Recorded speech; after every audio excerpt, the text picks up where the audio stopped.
चलिए, तो आज का हमारा बायोलॉजी की क्लास है जिसमें हम लोग एक नया चैप्टर स्टार्ट करने वाले हैं। Chapter 4 reproductive health. हेल्थ का मतलब हम पहले ही जानते हैं, अपने स्वास्थ्य से संबंधित होता है। इसमें हम लोग ये जानना चाहेंगे कि स्वास्थ्य कैसे होता है। कभी भी हम लोग ये देखते हैं कि एक व्यक्ति जो होता है वो जब चाह कर भी कुछ नहीं कर पाता, चाहता तो है लेकिन वो कार्य वो नहीं कर पाता, तब हम उसको क्या बोलते हैं? वो रोग से ग्रसित है, ऐसा बोलते हैं। मान के चलो हम पढ़ना तो चाहते हैं, लेकिन ऐसी स्थिति का एग्जाम का टाइम में गधा से गधा भी बच्चा क्या करता है, एक बार पेज खोल के देखना चाहता है, पढ़ना चाहता है, लेकिन किसी कारणवश के सर में दर्द है, क्या कोई प्रॉब्लम है उनको, तो वो पढ़ नहीं पाता है। तो इस स्थिति को बोला जाता है रोग। लेकिन हम स्वास्थ्य के बारे में बात करें तो भौतिक, रासायनिक या सामाजिक किसी भी प्रक्रिया से यदि वो विकृति विहीन है, विकृति विहीन, ठीक है, तो ये विकृति विहीन जो होता है उसी को क्या बोला जाता है? अच्छा स्वास्थ्य।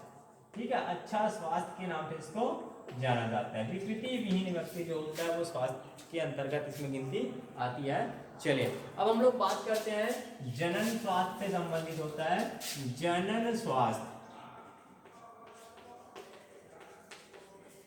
स्वास्थ्य का मतलब वही मैं बता चुका हूँ ऑलरेडी। जब हम अच्छे हैं, हर एक कार्य आसानी से कर पा रहे हैं, तो हमारा स्वास्थ्य ठीक है। हम रोग किसको बोलते हैं, रोगी व्यक्ति किसको बोलते हैं, और अच्छा व्यक्ति किसको बोलते हैं, हम आसानी से जानते हैं। अब बात करते हैं जनन स्वास्थ्य से संबंधित। तो जनन स्वास्थ्य का मतलब उसमें ऐसी कोई समस्या है जिसके कारण वो जनन नहीं कर पा रहा है, प्रजनन नहीं कर पा रहा है, ठीक है,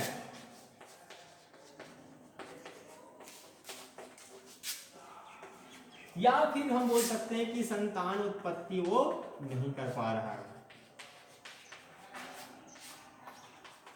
ठीक है, सिंपल सा टॉपिक है कि जब वो किसी कारणवश, हम अपने समाज में देखते हैं कि कई ऐसे पुरुष होते हैं, कई ऐसे महिलाएं होती है जिनके बच्चे पैदा नहीं हो पाते हैं। तो इस समस्या से जानने के लिए इस पार्ट में हम लोग केवल रिप्रोडक्टिव हेल्थ के बारे में जानेंगे, जिससे वो उनकी ऐसे क्या प्रॉब्लम है उस माता पिता में जिसके कारण से वो क्या नहीं कर पा रहा, बच्चा पैदा नहीं कर पा रहा है। ठीक है, चलिए, तो इस पार्ट का केवल यही उद्देश्य रहा है कि हमको इस पार्ट में ये जानना है कि वो वास्तविकता में आप भी ये जानना चाहेंगे कि आपके आसपास में कोई बांझ रहते हैं या कोई पुरुष ऐसा होता है जो बच्चे पैदा करने में अक्षम होता है, वो कारण क्या होता है कि नहीं कर सकते। ठीक है, तो इस पूरी पार्ट का ध्यान से आप लोग अवलोकन करिएगा। मैं इस पार्ट में हर एक चीज आपको बताऊंगा।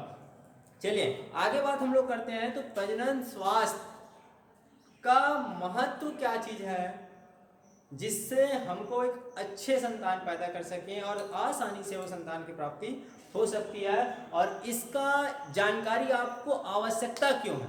सबसे बड़ी बात यही है, महत्व तो यही है कि हम में जागरूकता आएगी, हम अच्छे से संतान उत्पत्ति हो पाएगी। लेकिन आवश्यकता आप लोग के लिए इसलिए है ताकि, ठीक है, यही बोला जा सकता है आपको, महत्व व आवश्यकता। आवश्यकता वही आती है कि सबसे पहले यदि आप जनन स्वास्थ्य के बारे में पढ़ेंगे तो यही स्त्री और पुरुष में जागरूकता पैदा होगी।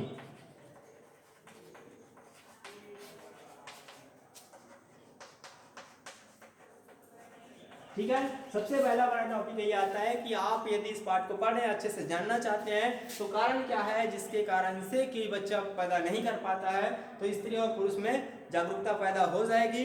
दूसरी बात करेंगे तो हम समय, कई बार देखे हैं कि समय पूर्व विवाह हो जाता है, जिस कारण से वो डिलीवरी के वक्त उस लेडीज जो होता है उसकी मृत्यु हो जाती है, बच्चे की मृत्यु हो जाती है, एक बहुत बड़ा समस्या का निवारण होता है।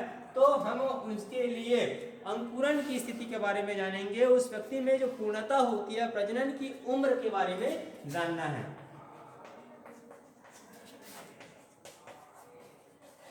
प्रजनन की उम्र की हमको जानकारी हो पाएगी। देखते हैं, आगे बात करते हैं। प्रजनन से हमको जो सावधानी रखनी है, ठीक है, सबसे बड़ा मस्ट टॉपिक होती है सावधानी। ये जो सावधानी होती है, जो प्रजनन के समय हमको रखना है, इनके बारे में बात करते हैं। तो कुछ ऐसा टॉपिक है जिसके माध्यम से हमको आगे जानकारी मिलते रहेगी। चौथा टॉपिक ये आता है कि यदि वो संतान पैदा हो भी गया तो इस पाठ में उस संतान को लालन पालन या और पोषण ये करना कैसे है, उनकी भी जानकारी इस पाठ के माध्यम से दिया जाएगा।